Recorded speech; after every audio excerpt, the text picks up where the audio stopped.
What eating A day అండి. ఈరోజు కూడా డైలీ లాగే మార్నింగ్ హాట్ వాటర్ తాగడం అయితే అలవాటు చేసుకున్నాను. అండ్ నెక్స్ట్ హాట్ వాటర్లో అయితే ఈ జీలకర్ర, వాము, మెంతుల పొడి అయితే వేసుకొని లెమన్ వేసుకొని తాగేసాను. టేస్టీగా అనిపించింది. అండ్ ఈ రోజు టిఫిన్లోకి అయితే నేను మజ్జిగన్నం తిన్నాను. దీపావళికి అయితే చాలా బాగుంటుంది. మజ్జిగన్నంలోకి నంచుకున్నాను. అండ్ మధ్యలో ఏమీ తినలేదు. అండ్ ఈ రోజు అయితే స్పెషల్గా అత్తయ్య పప్పుచారు పెట్టారు. నేను దాంట్లోకి అయితే పన్నీర్ కర్రీ చేశాను. పన్నీర్ అయితే ఇంట్లోనే చేశాను. అండ్ పప్పుచారులో మునగాకు కట్టు వేసి చాలా బాగుంది.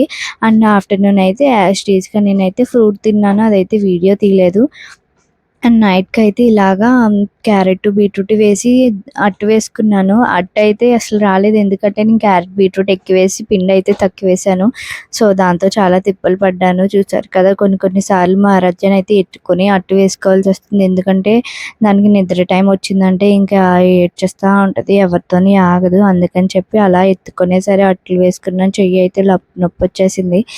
సో ఇది ఈ రోజుకి అయితే అలా డిన్నర్ కంప్లీట్ అయిపోయింది. డిన్నర్లోకి బెండకాయ పులుసు వేసుకుని అయితే తినేసాను. టేస్ట్ అయితే చాలా బాగుంది అట్టయితే. అండ్ మీరేమన్నా నాకు సజెషన్స్ ఇవ్వాలంటే కామెంట్ చేయండి. థ్యాంక్ యూ అండి. బాయ్.